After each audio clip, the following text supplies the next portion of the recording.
I think just as we start, we should probably pour ourselves a glass of the Riesling, just to get started. And I'd actually recommend, if you do have clean glasses as well, it might be best to pour the Shiraz into a glass now as well, because it benefits from a little bit of air. But the Riesling is just good to drink while we're talking. I think you need something to a good conversation starter.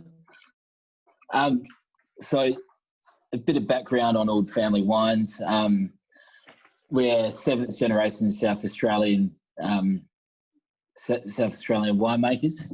My great times seven grandfather Patrick Auld came to SA in 1842 and planted the Aldana estate, which is now overlooking McGill Estate, Penfold. So it would have been pretty handy if we held on to that over the years, but unfortunately that was out of the family in about 1935. So our whole wine range and design and our labels and stuff are based around that family history. And you know, my uncle's in wine, my grandfather was a winemaker, uncle's a winemaker as well, and the hunter, great grandfather was a winemaker. So it's sort of, we didn't really have any choice.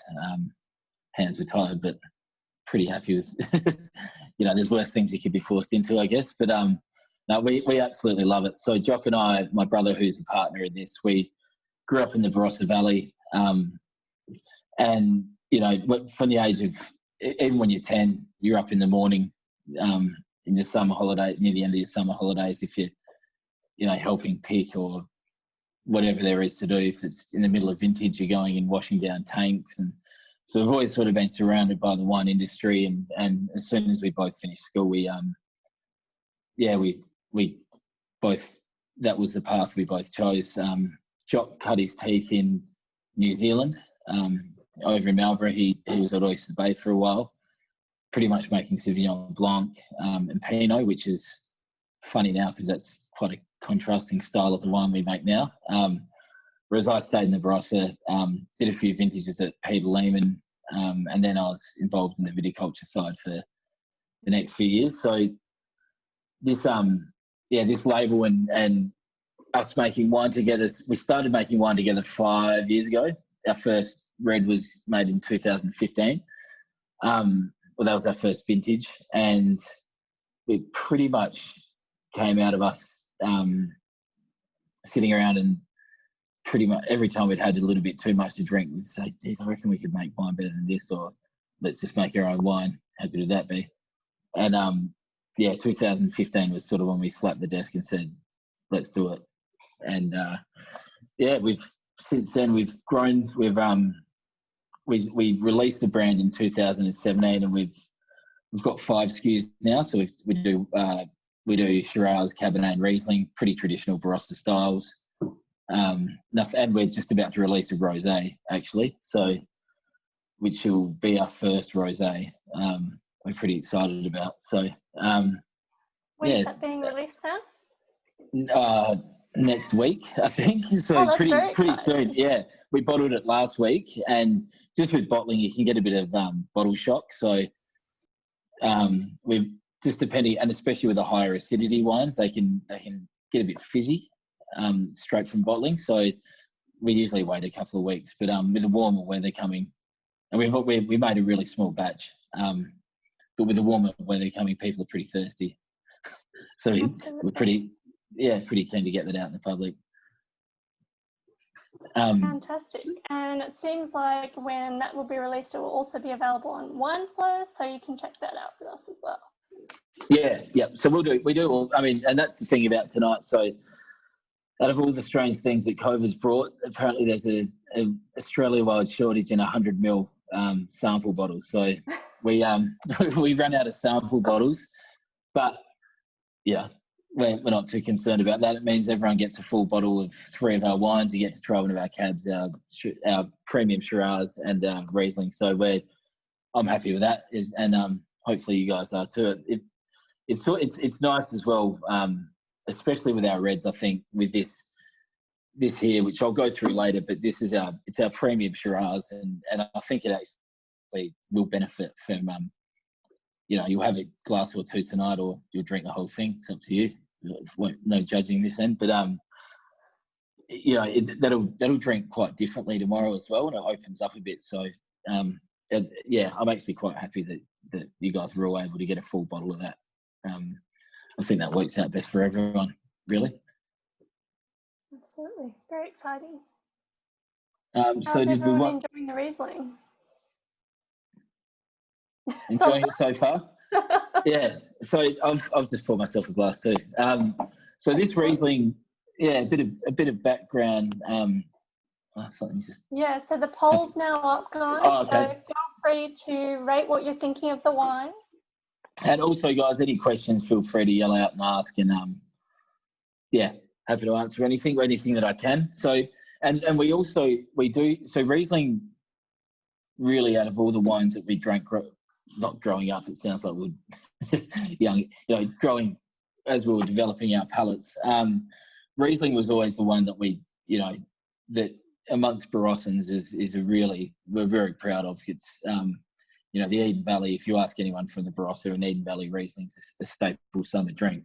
So you know, I've always known the Pusey Vale style and, you know, really nice minerality because that comes from the soil of Eden Valley. So Simon Adams, who's our consulting winemaker, he helps us out with all of this. He actually used to make the Pusey, and he's a bit of a Riesling specialist. So he helps us with this one, and I guess the 2020 vintage was really tough, especially on the whites. There wasn't, if you drive through Eden Valley through sort of, well, all year round, but November to December, you're still going to see pretty full dams, and which means that there's a lot of water for the vineyard, for the vines, and for the fruit. But we had it was quite dry and unseasonally dry in Eden Valley. So there's actually, out of all things, there was a water shortage, which is quite rare. So there's a water shortage when it comes to white wine and Shiraz as well. It's not the end of the world. All it really means is you're going to get a lower yield, but you will get a higher concentration of flavour in your fruit. So it works out quite well. And Riesling's typically a low intervention fruit. So we think that this here is a really nice reflection of Eden Valley Riesling. Like I said, we did really low yielding, so we didn't get as much as we wanted out of it, but it is quite viscous. And the Eden Valley, so the vineyard where we get the majority of this Riesling fruit has quite a stony and shoaly, I guess, underground. So that does reflect in the minerality of the wine.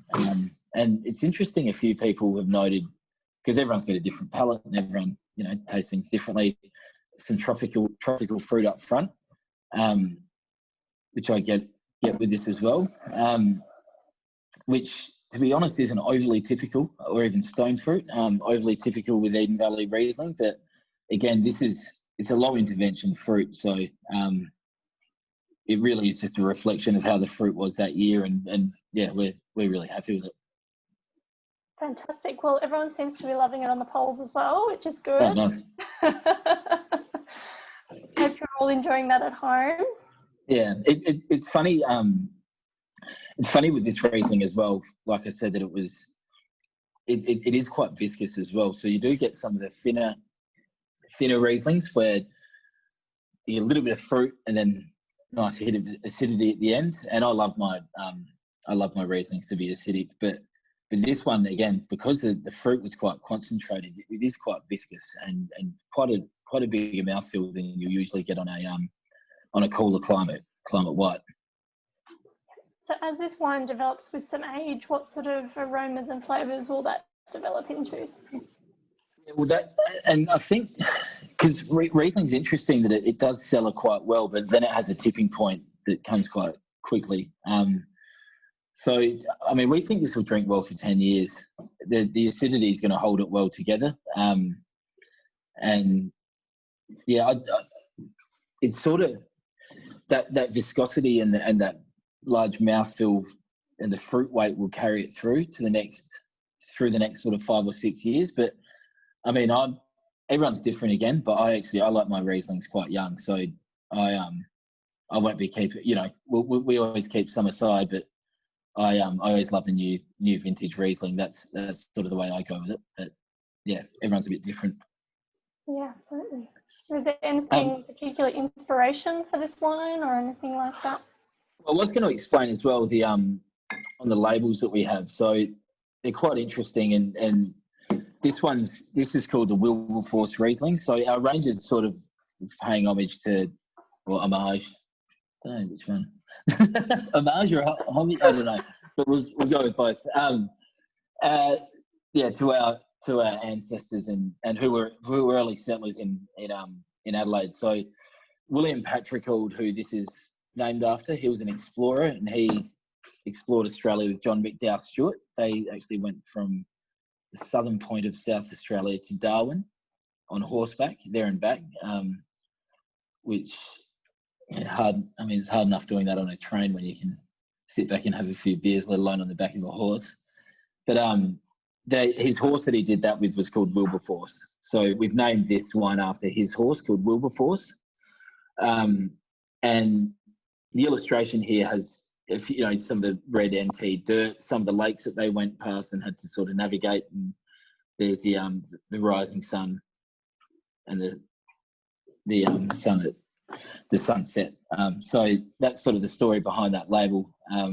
We've tried to include a bit of a common thread throughout all of our labels. So, but the inspiration behind the wine itself is our love of Riesling, really. We made our first one last year, and that again was quite a small batch, and we had to sort of cut down the family allowance a little bit because we all got pretty excited when that came out. But yeah, we're really proud of this Riesling. We reckon it drinks beautifully now, but this, I mean, yeah, it'll stay quiet. I reckon it'll hold its structure for a good 5 to 10 years. Yeah, fantastic. Does anyone have any questions about the Riesling at home that they want to ask or anything like that? You can just unmute yourselves if you want to, or pop it in the chat. Everyone's just enjoying drinking it. Yeah, fantastic. Yeah. It's thumbs up. I was actually having a look today at some of the, just as you do in the Barossa, and I didn't realise that Riesling makes up 26% of the total crush in Eden Valley, which is just enormous for a white wine in a region like that. So that actually blew me away. If someone asked me off the top of my head, you'd think it's 5-10%, but the fact that it's a quarter of all wine crushed in Eden Valley is, yeah, amazing. So that just shows how popular it is from the region. And there's some really good up and coming Riesling areas in WA. Franklin River, it's really good. Great Southern. Clare Valley makes fantastic Riesling, although, being a Barossan, and you don't want to. It's sort of like Australia and England with the Ashes. You don't want to give them too much of a leg up, but I do secretly enjoy Clare Valley Riesling as well. So we're pretty blessed with Riesling in Australia at the moment. Fantastic. So yeah, we've got the polling results. So yeah, pretty great results there from the poll. And yeah, like I said, if there's any questions you got about the style of Riesling or anything about the story, feel free to yell out, because if I don't have the answer, I'll just try and make it up. Any good stories while making this wine? Any disasters or? Not this vintage, but we did. Well, I had a few. I mean, disasters. The thing about a vintage is that you're working, especially in a smaller operation. You're working. My first day of vintage, I was 17, fresh out of high school. Walked into Peter Lehman Wines in the Barossa, and my first day was 20 hours. So that was a pretty good introduction to the workforce. But yeah, there's this went on without a hitch, actually 2020, but 2019 I may or may not have been a little bit overtired and put the Riesling hose into one of the Shiraz tanks. So, Oh no.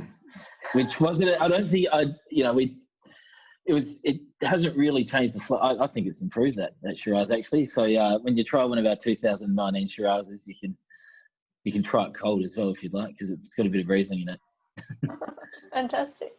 And what did you call that variety? What's that? Sorry. What did you call that variety? I don't know. You should come up with a name for it. New blend. Yeah, a new blend. Well, and how did it sell? There was actually a when I was at Peter Lehman as well. There was another Shirazling. I do like that, Jeremy. There was one bloke who is actually involved with the Hardy wines. Who you would have heard of them. They're quite big, but he's a good mate of mine, and we're doing vintage, and he managed to put a hose into the wrong tank, and then went and had his lunch break as well. So he wasn't exactly on the ball, and they actually made a little blend out of that, and they called it the Bonehead blend because he's a bit of a bonehead. So I thought that was quite funny. So maybe we could Shirazling. I do like maybe something. Yeah, along the lines of Shirazling. that, Jeremy's suggesting. Yeah. But it was luckily enough. It was a small amount in quite. It's was a 35,000 litre Shiraz tank, and I probably put. I actually don't want to say how much I put in, so but not that much. A really small amount. Nothing. It wouldn't change the flavour profile, but enough for everyone to get annoyed at me, because it meant we had less Riesling. So. Fantastic. Does everyone have the Shiraz handy? Yep, everyone's already tasted the Shiraz.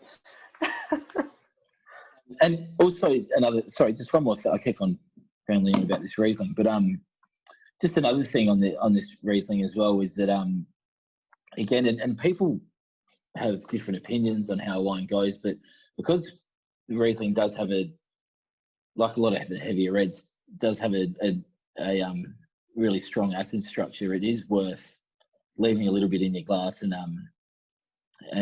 giving it a crack tomorrow night, even tomorrow arvo, just to see how it changes in profile and how the fruit and I suppose the texture as well will change. So that's maybe worth a little experiment for you to do as well. Yeah, fantastic. Do we leave that glass at room temperature, or if we do leave a bit tomorrow, as you said? Oh, sorry. Leave it in the bottle with the cap on. You don't want to, sorry, I should have been clearer. You don't want too much oxygen, because then you'll get fruity lexia or.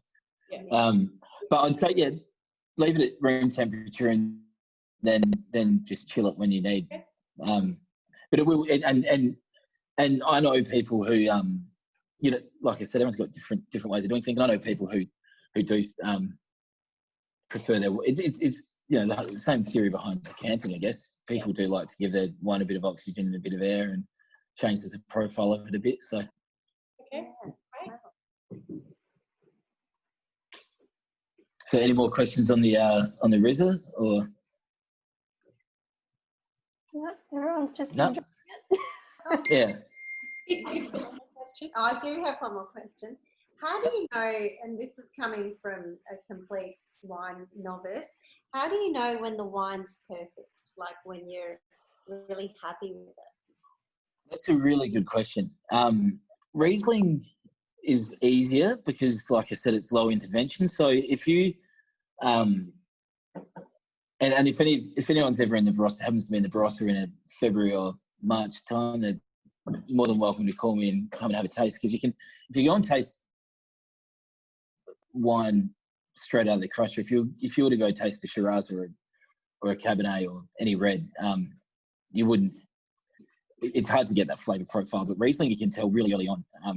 So Riesling, you can tell. I mean, you can have a tank sample and it's going to tell you pretty much that's how it would taste. Whereas Shiraz and reds, I guess, are a little bit more difficult because you're letting them ferment on oak.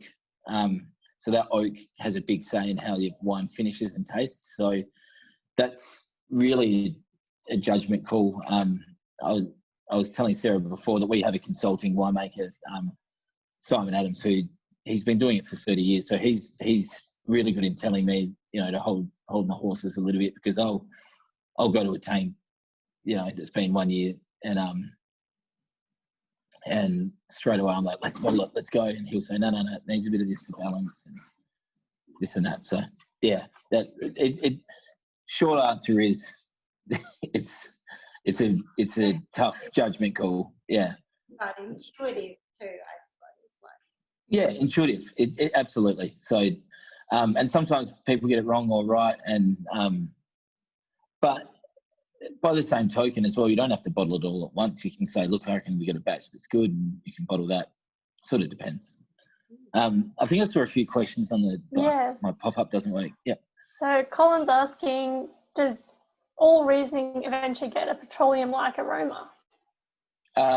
Quite commonly, yes.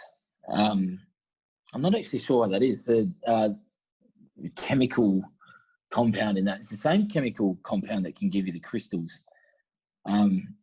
But yeah, like I said before, Riesling can fall off a cliff. You know, and we're talking after 10 years or something, but it makes quite a, you know, you want to drink it in its window, I guess. That's what I'm trying to say. Yeah. And we've also been asked, what does a consulting winemaker do for you? Pretty much make sure that I don't stuff everything up and put Riesling in the Shiraz tank. Yeah, no, he's just experienced and he's got his own label, Strawbridge Adams Wines, which so he was at Yalumba for 20 odd years, and he's there to help with those judgment calls like we were talking about before, with oak additions and balance, and he's really well versed in the chemical side of things. So Jock and I, we just cut our teeth on cellar floors, really. You know, making wine and less so textbook winemakers. So he's there to sort of round us out and make sure that we're, you know, we have some semblance of normality or structure about what we're doing. So yeah, that's pretty much what he does. Fantastic. Great questions, guys. Yeah. Let me know if anyone has any more.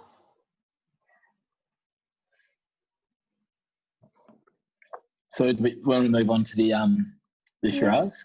Yeah, I think so. Everyone's happy to do that? If everyone's happy. So like I said before. Everyone's nodding. Yep. I might give you a bit of... so this is the William Patrick Barossa Shiraz. So this is sort of our crown jewel. So this wine, firstly, it's named after William Patrick. William Patrick Auld, who rode Wilberforce up through the middle of Australia. It's our premium Shiraz, really small batch. So we don't make a whole lot of it, and we've made a sort of, not a pack, but what we do is we make sure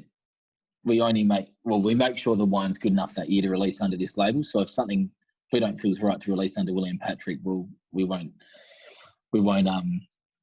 release it. But this is so this is half of these were so it's mainly free run juice, which is the juice in the middle of the grape. It was half machine picked, half hand picked, which sounds, you know, pretty laborious, but it means that you get some stems in there, and they can add to the complexity of the flavour. We matured this for about 11 months. And again, that was one of those judgment calls from that Simon helped with. We initially thought we were going to go about 15 months on new French and American oak, but what we do is we taste every 3 or 4 weeks, I guess, and we got to 11 months and thought, yeah, this is absolutely cherry ripe, ready to go. You don't want to overdo the oak because you put so much effort into the grapes and making sure the grape profile's right, that you don't want to just overpower it with oak. So yeah, fantastic. We just got a question. Can you continue doing the hand picking with COVID? wines, or will you turn to machine picking? That's a good question. So COVID started near the end of vintage, so we haven't faced that yet. I haven't actually thought about that.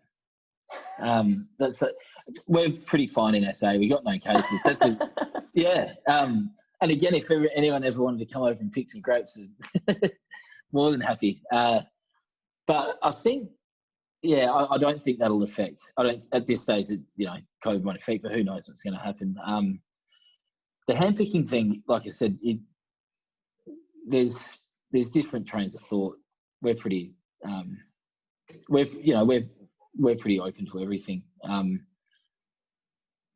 It depends on how quick you need to get them off as well, because sometimes you're going to get a big burst of heat. If you get a 40-degree day and the grapes are ripe, then you're like, we're going to get them off. We don't have time to bring in a team of people to pick and all that type of stuff. So there's different factors that go into it, but hopefully we can continue hand picking through COVID. Yeah, of course. And Lee wants to know, what would the difference be in the taste if you didn't use the oak, if you use different barrels for the Shiraz? Yep. So a lot of the taste comes from oak. So there's different flavour profiles on different oak, and I mean, French and American oak does differ. American's probably a little more subtle. French gives a nice vanilla profile. We went through mix because we wanted that strong American French, and it also depends if it's new or old oak as well. So new oak, like anything, will give a more concentrated flavour. But we're just really conscious of overpowering the fruit. Like I said before, you put so much of it into the fruit and that type of stuff that you don't want to overpower it with, just a really heavy oak profile. So yeah. Do you use old and new oak for the Shiraz, or do you just use? Yeah, for the William Patrick, we go predominantly new, and then we'll move it after. Again, depending a judgment call, depending on we'll pump it over into older oak, so it's a little more mellow. And we've got another question. Can an experienced nose taste the difference between hand-picked and machine-picked wines? That's a really good question. Probably some of your master sommeliers. Yeah. No, I'd say so, because especially if the harvester's got a destemmer, you're not. So you get a bit of that, because if you've got stems in there, you're going to get that green. And there is a train of thought that it's more complex with hand-picked wine, but yeah, I think so. I reckon someone, if they're really experienced, or if they'd made the wine themselves, they'd probably be able to pick that up. I can't, to be honest, but yeah, who knows? I think some people would be able to. I mean, there's people out there who can have it, who can put their nose in a glass of wine and then tell you the year and the region, and it's amazing. So there would be people that can do that, yeah. But I don't think it's outwardly obvious. Yeah, fantastic. We've got the poll up as well for the Shiraz, so feel free to let us know what you think of the Shiraz. I saw one popped up as well asking how long this was cellar for. So we made this to cellar, and that's why I suggested opening it up before as well, because it does need a bit of time to breathe. I reckon I'm really 4 years old already. I'm really excited to see what this tastes like in 10 years. I reckon it's I reckon it's for the oak profile. It has nice acidity to it as well. It's not too overpowering with the alcohol. I think 2030 it's going to be really humming. We actually got James Halliday featured us in the magazine in March for the two Reds are trying tonight, actually, for his cellaring selections, which means they sort of stood out to him as wines that will cellar well. So which made us really happy, because we made this wine to obviously to enjoy now, but I think the sign of a good Barossa Shiraz is being able to lie down in a cellar for 10 years and improve. Fantastic, congratulations. Yeah, cheers. How's everyone enjoying the Shiraz? Good? Thumbs up, everybody? Yep. And this one again would be worth, this one you could probably leave in the glass for 4 or 5 hours and see how that changes. When I do tastings, I usually leave a bottle open for an hour or so, but it should have enough air now to have opened up a little bit. The tannins are still quite tight, and that's something to develop over time as well. What would the flavour profile be after cellaring? Yeah, good question. Wish I knew for sure, but the aim is to have a really silky wine, quite rich, and still have a really firm oak profile to round it out. So that's how we want it to be, nice and rich, and for that time in bottle to really get a depth of flavour and a big mouthfeel. So at the moment, I assume quite fruit forward, and we'll get more savoury characteristics as it gets older. Absolutely, yep, and that's the plan really. But yeah, it's interesting. We have a Cab Shiraz under the Wilberforce range that we sort of made to drink now, and that's drinking really well at the moment. And we made, and that had a little bit of Hungarian oak on it, and all old oak. So I think this one will. We made those in different styles, and I think this one will hold up to the test of time. That'll be interesting. There you go, guys. Add that to your cart at the end. And try also, that. Hungarian oak sounds interesting.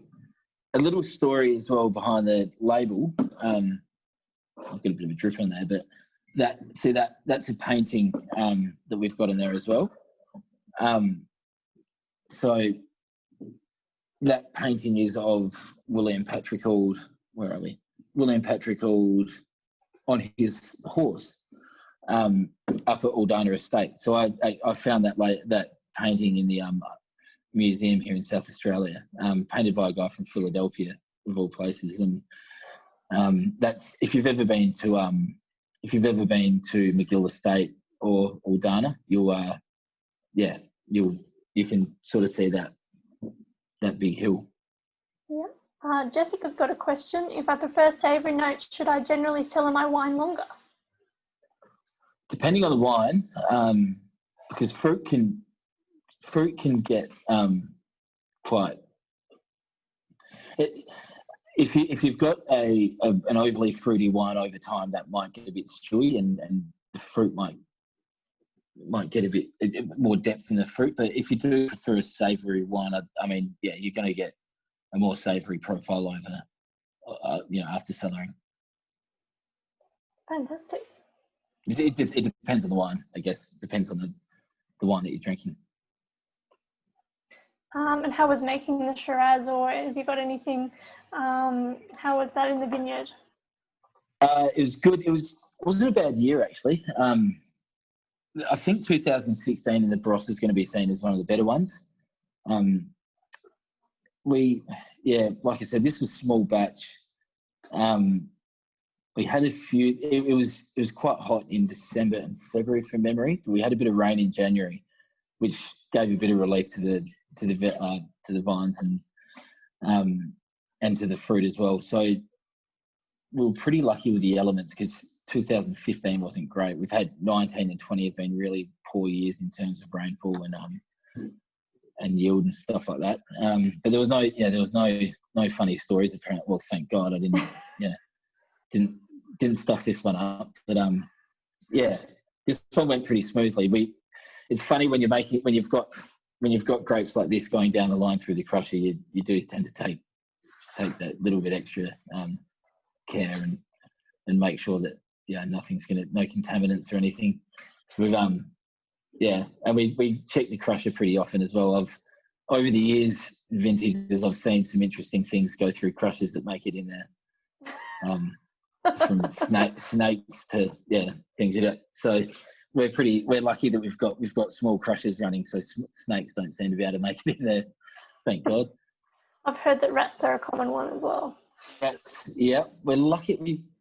Barossa we don't get too many rats, but snakes, possums, those type of things. And the big crushers, they're the ones you got to worry about because there's places to hide. We're lucky we've got the little, sort of 1 ton crushers that you can keep an eye on pretty quickly. And if you see a snake, I've probably bolted the other way anyway. So fantastic. Is everyone enjoying the Shiraz? Yep. It's opening up for everybody. It should start. Yeah, it'll start opening up, and when we're done with this as well, it goes beautifully with food. So you can have a glass with your dinner after. Wombat problems. Do you know? Funny story about a wombat actually. You've probably all heard of Yalumba Wines. Yalumba Wines, sort of. And so I grew up just around the corner of that, and used to go there. My old man was there for 30 years, and I used to go there. And my first experience with a wombat, they had a wombat in like a little enclosure, and I have no idea why. Probably I was just young. I think I was 5 years old. I hopped in there and tried to pat it. It chased me. I went off screaming with tears down my face, and Robert Hill Smith, who owns Lumber, his mother hopped in to try and help me, and she ended up getting bitten by the wombat. So that was my one and only experience with the wombat, and I don't think I'll be having too many more from here on in. Oh no! So you don't have any problems with them, eating vines or digging up vines or anything like that?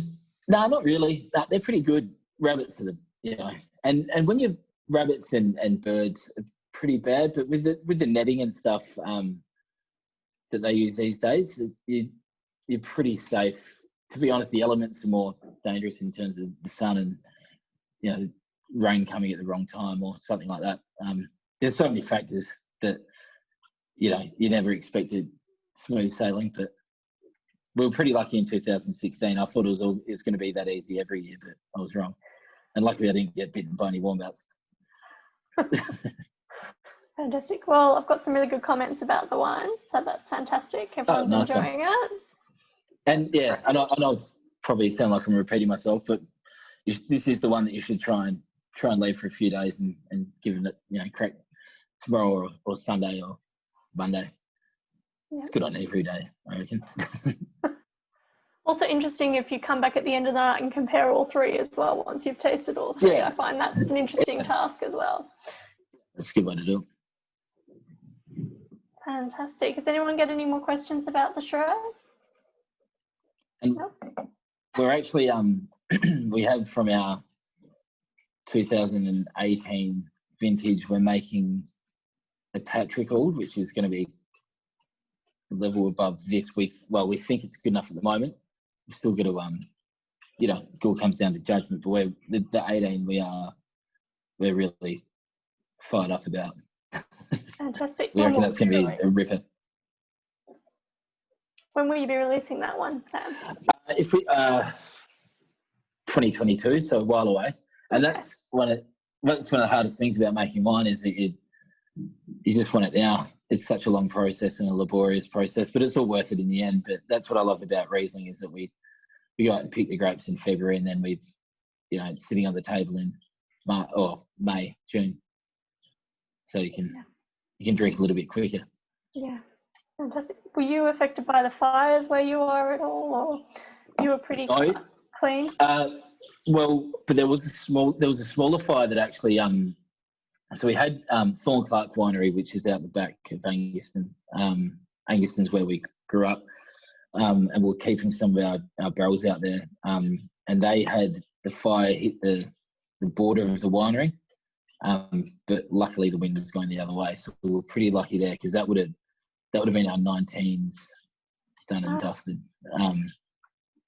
So it got close, and none of the vineyards got hit. There's always the thing with vineyards, it's not really about them getting burnt. The smoke taints the problem. So the smoke in the air can taint the wine, and a lot of the time you don't know until you crush or pick. So we were lucky that we haven't been affected by any of that. But I know the Hills has done it really tough.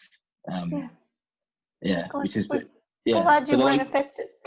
Yeah. Yep, fantastic. Anyone else have any questions about the Shiraz? No? Okay, so let's move on to the Cabernet. Yes, next, Strawbridge. So this, just to go with the theme of our branding and all that type of stuff, or our wine story, it's sort of a bit light. What was that? The Shiraz matches very well. What does that say? Sorry, Sarah. French sheep goat semi-hard cheese we have here. That's Beautiful. very nice, Chris. Yep. I'll have to try that. Excellent. Yeah, lovely. Yeah. So yeah, that's great to hear. It is a good food wine as well. Yeah, it's really sort of dark, rich. I actually had a friend who said, yeah, it's really good for cooking with as well, which I wasn't too happy about. Well, they say you should cook with good wine, so maybe they're just going for the best. I love my cooking. I'm an avid cook, but yeah, I usually use leftover wine. I don't want to waste any of the good stuff on cooking. That's just me. Yeah. So back on the story. So this is called Strawbridge. So the story behind this is William Patrick went on the expedition with John McDowell Stewart on his horse called Wilberforce, and his wife was Eliza Strawbridge, and she stayed at home by herself and raised 3 kids. So we thought as an ode to her, crossing Australia would be pretty tough, but also I reckon raising 3 kids while your husband's out, exploring wouldn't be too easy either. So we named this range after her, and she was a poet. So some of her work we found as well in the museum here. I'm not sure where that gene went because I'm not much of a poet myself, but that's why we've got the pen under here. So this one's a 2016, same vintage as the William Patrick, but this sort of throws people a little bit because it's Langhorne Creek. So as you know, we're a Barossa-based winery. We've done a Langhorne Creek Cabernet, but Langhorne. Well, the reason why we did that was that my background was in viticulture, crop protection, and I had a customer who offered me some good fruit. He knew that we were making some wine, and I knew that he was a really good grower. And he said, "Look, someone else has pulled out of buying this fruit.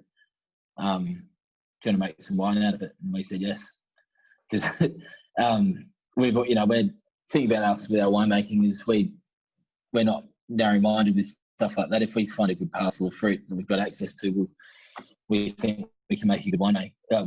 We'll have a crack. So Langhorne Creek's sort of an up-and-coming Cabernet region. It's not as well known as Margaret River or Coonawarra, but it's probably a bit. The wines are a little bit more subtle than a Coonawarra, not as grassy, I think. You get a really grassy earthiness from Coonawarra Cabernets and even Barossa Cabernets. Our 2017 that's being released sort of early next year is the Barossa Cabernet. So we've only done the one Langhorne Creek because we had access to the fruit there. But yeah, like I said, Halliday rated this as our best wine. So we're really happy with that. And yeah, we love it. We did, again, this was a pretty small batch. It's smooth. It's a pretty smooth wine. We kept this on for 12 months on oak. So it didn't have as delicate fruit profile as the William Patrick Shiraz. So we thought it needed a little bit more oak to balance it out. And we reckon it's come out pretty nicely. Yeah, it's Cabernet is a little bit less popular than it was, I think, in Australia, but it's still the world's most grown wine grape, pretty much because of Bordeaux. Cabernet, they call it the king of grapes, the Cabernet Sauvignon, and yeah, they absolutely, Bordeaux is fantastic, and we've obviously in Australia we're forging our own reputation with our reds. And Langhorne Creek, I think over the next, we probably won't, we haven't done a Langhorne Creek since this vintage because we haven't had access to fruit. But after we made this, we're really keen to get another parcel of fruit. So that's what we're trying for 2021 is to do another Langhorne Creek cab. Fantastic. How's everyone enjoying that Cabernet at home? Yeah? Maybe we should get the poll and see what everyone's thinking of that. So it's a little bit different. It's going to be different going from the Shiraz to that. It's probably not as rich, and you do get that. You do get that earthiness. Colin made an ask red wine shoe with some Shiraz. Fantastic. Excellent. I love a red wine shoe. Shiraz would go well with the steak as well. Absolutely. Thanks, Rania. Yeah, she's loving that. Excellent. Fantastic. Good to hear. Yeah, we're lucky. So, like I said, we have, with all the grapes that we buy, we have a close relationship with the growers, but this one I was lucky enough to be working with him at that stage. And this is before I'd quit my job to do this full time. So I was seeing I had a lot of close contact with this grower, and I was able to really see his practices and what he was using, and he had good access to irrigation, but a lot of growers, there's always the temptation with irrigated vineyards to overcrop. So you try and go and get 10 tons per hectare of fruit and really push it out, but you lose concentration of flavour. So this guy was really good. He had really low yield. I can't remember the exact figure on his tonnage, but he irrigated really sparingly, only when he needed to, and that's usually the sign of, sorry, that's my dog yawning in the background. It's Bobby. Yeah, so he really knew what he was doing, and made sure that he didn't overcrop and over irrigate, because you can get a higher yield, but you're going to get less concentrated fruit. Fantastic. Yeah, Lee says very smooth finish. So yeah. Can you get my charger? Sorry, my iPad's a bit low. I thought I had plenty of charge. Zoom sucks all the batteries. I didn't realise. I've done a few of these things, which has been fun. Bring my dog over, Bob. Yeah. Oh, he's jumping all over the couch. He's playing with his pigs here. He's a that over. Here he is. He's Bob. Oh, hi, Bob. He's a big boy. He's a bit over a year old, and he loves chewing everything that I like. So, what breed is Bob? He is a golden retriever cross poodle. Groodle. Yeah, Groodle. He's a legend. Cool. He's great. He loves it out in the cellar as well. But he lots of smells. Yeah. He I don't get much done when he's around though, because I'm going to keep an eye on him, because he does love chasing kangaroos. If he sees a kangaroo, we might not see him for a few hours. He'll just bolt and go, and he's quick as well, so we can catch him, which is a worry. Yeah. But I remember when we got started. Oh, sorry. Hurry, guys. I just have to charge my laptop. Sorry. So excuse me for 2 seconds. I'll just move that closer to the charger. According to all the polls, everyone's loving the Cabernet, so that's fantastic. Yeah. I'm just going on with whatever everybody's eating as well, which will change how it's tasting. Yeah, fantastic. Sorry, I'm just having. Has he featured in the wine dog books? No, he hasn't. That's what I was saying before. Was that when I got into this cape, I've always loved dogs, and we always had dogs growing up. I had border collies and kelpies and stuff like that. But when I got into this caper, I was told that every good winemaker has to have a good dog as a sidekick. So that was reason enough for me to go and get Bob. I don't take him. I take him out in the vineyards, but if we're trying to pick or something like that, I won't take him, because, like I said, he'll go and try and he'll go and chase a kangaroo for kilometres and come back with something weird, like a sheep skull, or he always finds something little fossicker. Yeah, thanks, Liz. Ronya's just asking, have you ventured into any new blends or grapes, and how risky is it going into a new grape blend? That's a good question. So our rosé is the Grenache. So that for us was a pretty new one. And we're looking to get a Grenache at the moment, but to do a straight Grenache, which would be probably a new style Grenache with less oak and more fruit. But Grenache is very, very difficult to get your hands on at the moment. At GSM, we'd love to do, and that's probably where we look at doing. We actually have access to some Mataro, so we're just trying to get the missing piece, which is the Grenache. Grenache is nigh on impossible to find at the moment in the Barossa. It's really in vogue.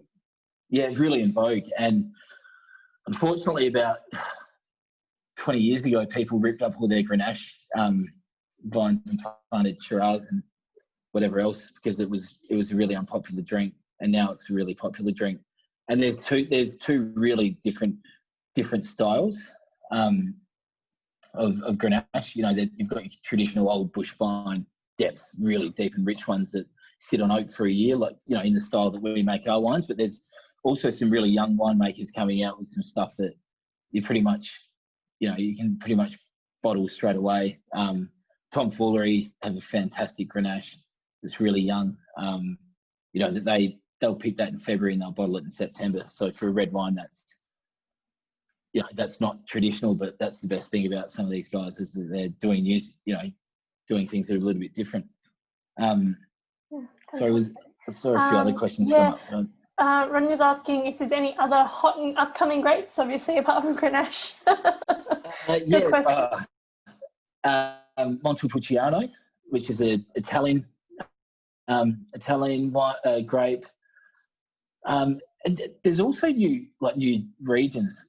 So not new, but like Riverland wine, like SA Riverland is I think it's the largest producing grapes in Australia, but that all used to be seen as cask wine and stuff. But people now, like there's Delinquent Wine Co. is making like really cool wine out of that. People doing orange wine. What else have you got? People are doing a lot of the international grape varieties because the wine industry used to be so set in its ways, and so, you know, Shiraz had to be 12 months on French oak, and if not, no one wants to drink it. It had to taste like this, had to taste like that. And I suppose there's a younger generation of winemakers coming through that are really open-minded and keen to just try something different. And a lot of the time, it doesn't come off. Yeah. What's the deal with the popularity of cask wine? Well, the fact that it keeps, I guess you can keep it. You can have a glass of it and it won't spoil in 2 weeks. My grandma used to drink cask wine. We couldn't get her away from it because she didn't want to waste anything. She didn't want to open a bottle, have a glass, and then not finish the bottle. And so we always say, Granny Marg, we can give you as much as you want, but she insisted on cask wine. So I think that's the appeal, and it is cheap. And again, you can get cask wine that's quite nice. I mean, Yolumba their cabs have, you know, you'll find far worse wine in bottles than that. So yeah, cask wine certainly has its place. And also, I think teenagers love it as well. They add it with a bit of lemonade. Make their own blend. Fantastic. So everyone's loving the Cabernet? Yep, lots of nods. Excellent. I hope everyone's... Would you consider this with your rosé? What was that? Cask wine? No, we won't do cask wine. It's not something we want to be doing. But yeah, it's just, and people make, there's what are they called, Riot Wine Co. who are in Adelaide. They're doing wine in cans. Because a lot of that has to do with less wastage. So Riot Wine Co. are doing it in cans, but at the moment we're probably shipping costs is huge. Saving money on that. So I think we won't get into the cask wine market. And also, we don't have the volume. We're quite a small producer, so we're happy to plod along and do our bottles and keep going that way. Yeah, Fantastic. Anyone got any other questions? No? Or just enjoying it and getting a bit more relaxed on the Friday evening? Well, it's good to be able to, like I said, the 100ml bottles are really, really good. And it said, I will buy your dog. Well, after what's he chewed? Lucy chewed your passport, and he chewed my fiance's orthotics as well. So you can probably have him. He's not for sale because he's given away to a good home. He can be naughty, but he's chewed it. Actually, this is my second set of headphones as well, because he only likes to chew expensive things for some reason. So yeah, he's a good boy. He's a good boy. Otherwise, though, he's yeah, we love him. And Jeremy's got a question. Why does the Shiraz have a cork and not the cap? Do you know what? Pure aesthetics, and that's a great question. Pure aesthetic. There is no difference, except for the fact that a screw cap is probably safer. So 99.9999% of screw cap, you're not going to get any spoilage. Corks, I can't remember.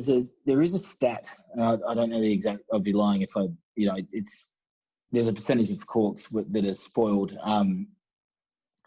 But the reason behind our decision, we just thought it looked better with the bottle.